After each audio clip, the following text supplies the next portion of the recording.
Mes tęsiame laidą su pirmąja tema. Lietuvos kurčiųjų sporto komitetas siekia, kad apie girdėti negalinčius sportininkus ir jų pergalės kuo garsiau išgirstų visi kiti. Pažymint istorinius Lietuvos kurčiųjų sportui metus, gruodį pristatyta unikali socialinė iniciatyva pavadinimu Už skambes pergalės, kuria dėmesys atkreipiamas ne tik į klausos negalią turinčių pergalės, bet ir jų integraciją į visuomenę. Apie tai dabar pasikalbėsiu su studijos svečiu Lietuvos kurčiųjų sporto komiteto vadovu Edvinu Kriūnu. Sveiki, ponia Edvinai, laba diena. Labą dieną. Ačiū, kad atėjote į studiją. Na, Lietuvos kurtieji sportininkai 2023 metų sezoną užbaigė rekordiškai, taip sakoma. Tai kokie tie sportininkų pasiekimai, kuo gali didžiuotis Lietuva? Mūsų kurtieji sportininkai iškovojo 17 medalių, tai jau jie dalyvavo Europos pasaulio čempionatuose 7 įvairiose sporto šakose. Tai vyrų krepšinis, badmintonas, lengvoji atletiko, orientavimosi sportas, graikų romėnų imtynininkas ir jaunieji talentai mūsų. Tai šie metai buvo tikrai kurčiųjų sportų įspūdingi. Na, jūs paminėjote keletą sporto šakų. Ar tai yra visos sporto šakos, kuriuose gali dalyvauti kurtieji, ar jų yra ir daugiau? Apskritai, bandome suprasti, kokiose sporto šakose gali jie varžytis. Čia yra mūsų pagrindė visos sporto šakos, išskyrus šiais metais nebuvo tik tai paplūdimio tinklinio ir moterų krepšiniui nepavyko iškovoti medalius. Tai čia pagrindė visos mūsų šakos. Kuriuose gali sportuoti ir siekti pergalių kurtieji. Na, kiek tokių apskritai negirdinčių sportininkų yra Lietuvoje? Koks yra skaičius tokių? Tai pagal dabartinę statistiką Lietuvoje yra apie 40 000 žmonių turintys klausos negalią, o kurčiųjų yra plius minus apie 4 000 per visą. Tai šiai dienai tokie rodikliai. Galbūt kai kurie iš tų sportininkų net lenkia girdinčius, ar turite tokių faktų? Na, kalbu apie pasiekimus, galbūt kurtieji kai kuriuose sporto šakose pasiekia daugiau negu girdinti žmonės. Ar gali taip būti? Na, gali būti, kad pasiekia, bet visų pirma, tai kurčiųjų sportas varžosi su kurčiųjų sportu, tai nelabai kažkaip galima lygintis su sveikųjų.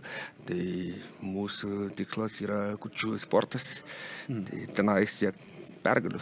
Labai gerai. Na, šiandien susirinkome pasikalbėti apie socialinę iniciatyvą Už skambes pergalės, taip jį vadinasi. Tai įdomu sužinoti, kaip ji bus vykdoma ir kaip galima prie jos prisidėti. Tai kaip matote, šiuo metu esu užsidėjęs džemperį su gestų kalba Lietuva.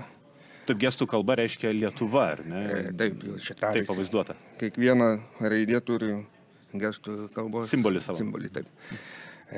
To džemperį bus galima įsigyti skambetpergalės.lt arba per Lietuvos kurčiųjų sporto komitetą ir daugiau. Bet toks, dvi galimybės yra. Arba per komitetą, arba per elektroninę parduotuvę. O prie ko bus prisidedama? Nusiperki džemperį, išleidi kažkokią sumą pinigų ir kur tie pinigai keliauja, kas bus daroma? Lėšos bus surinktos Lietuvos kurčiųjų sporto komiteto veiklai vykdyti, taip pat prisidėti prie jaunų sportininkų sėkmės, jų pasirinkimą, pasiruošimą, kad turėtumėm dar daugiau medalių. Kaip Jūs manote, ponia Edvinai, kaip dar galima garsinti kurčiųjų sportininkų pasiekimus? Kaip prie to galėtų visuomenė prisidėti? Gal institucijos, gal ten trūksta dėmesio kažkur? Tai, kaip ir minėjau, daugiausia galėtų prisidėti Lietuvos savivaldybės prie neįgaliųjų sporto populiarinimo ir viso kito, jeigu kalbant apie institucijas. Taip. Tai savivaldybės yra pagrindas. Tai šiai minutė čia yra didžiausia problema. Ten turėtų būti daugiau dėmesio skiriama, ar ne? Taip, iš savivaldybių, iš valstybės, kaip ir jau, ta prasme, iš ministerijos švietimo mokslo sporto, nacionalinės sporto agentūros, tai kaip ir dėmesys eina didelis, bet jisai eina aukšto meistriškumo sportininkam, kurie atstovauja Europos, pasaulio, kurčių žaidynės ir taip toliau. O apačia, kaip sakau, kur viskas susidaro iš savivaldybių, Tai va tenai būtų reikalinga didžiausias dėmesys į neįgaliųjų sportą. Na, grįžtant dar truputėlį prie kurčiųjų sportininkų pasiekimų ir pergalių, kokias kitas šalis ir kuriuose sporto šakose mes lenkiame, na, kur pirmaujame, padėkite suprasti tą paveikslą. Na, Lietuva sako krepšinio šalis, ar ne? O kaip yra su kurčiųjų sportu, kokiuose šakose mes blizgame lyginant su kitais? Mūsų tokios topinės sporto šakos yra tai faktiškai krepšinis vyrų ir moterų. Tai jau, kaip sakau, vizitinė kortelė mūsų, kaip ir girdinčių sportą, tai kaip ir pas mumis. Taip pat yra badmintonas, toliau graikų romėnų imtynininką turim, pasaulio čempioną.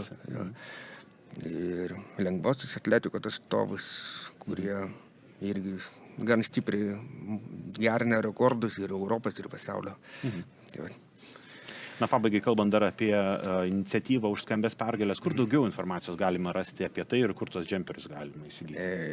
Galima rasti mūsų internetinėje svetainėje skambespergalės.lt, taip pat Facebook'e Lietuvos kurčiųjų sporto komitetas ir Instagram'as kurčiųjų sportas. Tai ten visa informacija yra pateikta. Puikiai, ačiū Jums labai, kad atėjote šiandien į studiją. Dabar trumpa pertrauka, o po reklamos pamatysite vaizdo siužetą iš šventiškai pasipuošusio Lietuvos geležinkelių traukinio. Likite su Delfi diena.